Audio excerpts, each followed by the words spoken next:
Hi, this is Elise Henry, and this is my oral presentation on overpopulation for my Biology 1132 with Dr. Rodriguez. So, to kind of put things in perspective about our population first, in the United States currently, right now, we are at 329,363,616 individuals. In the world, we're at 7,588,985,600. So that's a lot of people. Over the years, a lot of things have caused our population to continue to grow, which is what we're going to talk about today. So a couple of the things or reasons for overpopulation, one of them is just advances in medicine and technology. Which decreases mortality rates, increases our birth rates, and then as well as we still have poverty. So we'll just kind of go into each one of those individually. So let's talk about advances in medicine and technology, longevity. So the life expectancy in 1960 was 78 years old. The life expectancy now in 2019 is for a male 80 years old and for a female is 84 years old. So that's a little bit over a 6-year increase.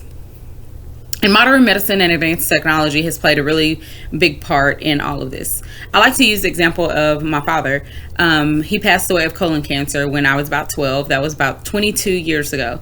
And so 22 years ago, I remember asking my mom, why didn't we get dad, why didn't we take him to a better hospital? Why didn't we get him better services, and things like that. And, she would always just tell me those kind of things just weren't available to us then. We didn't have those type of resources.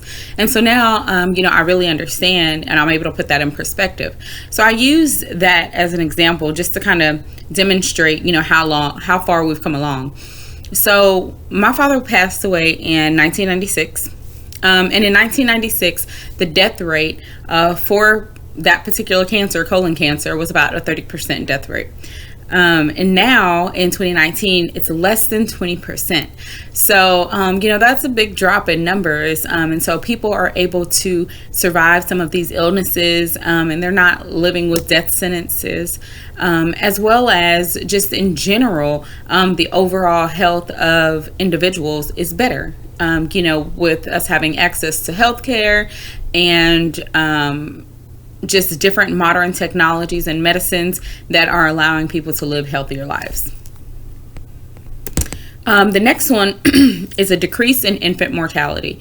So to kind of piggyback from like the slide before, I want to, talk about the seesaw effect. So that's basically, if you have more births and less deaths, that produces an increase in population and vice versa.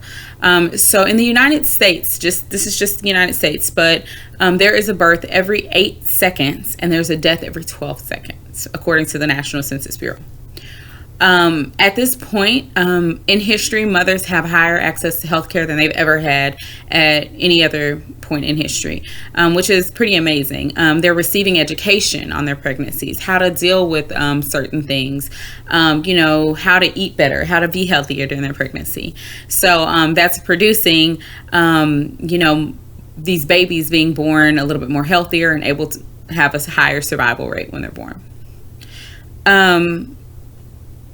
As well as just modern medicine and alone for the babies. We see a lot of times, children are born premature and things like that. So kind of piggybacking again off of that other slide, just being able to have this new technology and these amazing incubators that they can put, our babies in and, that are born at, 13 and 14 weeks are allowing these infants to grow stronger and continue to be with us. So that's also helping increase population. The last point that I was going to go over about increasing population is poverty. So poverty is one of the top reasons for population. It's kind of a no-brainer. I mean, when you have a country that is very uneducated and they don't have access to modern, contraceptives and things like that, that plays a huge role in, reproducing and becoming overpopulated. In addition, culturally, a lot of a lot of countries, they use their children to go out for work. And so a lot of times these countries believe that, if they allow, or bring more children into the family, get them working a little bit sooner, 12, 13, 8 years old, then they can help possibly bring the family out of like this poverty-stricken state. So we talked about some of the reasons why overpopulation exists, but what does that mean for us? So even though Earth is a pretty good place, and it seems like we have tons and tons of room, everything is, there for a reason. And so some of the biggest impacts that overpopulation has is on our environment. Housing, farming, pollution, depletion of resources.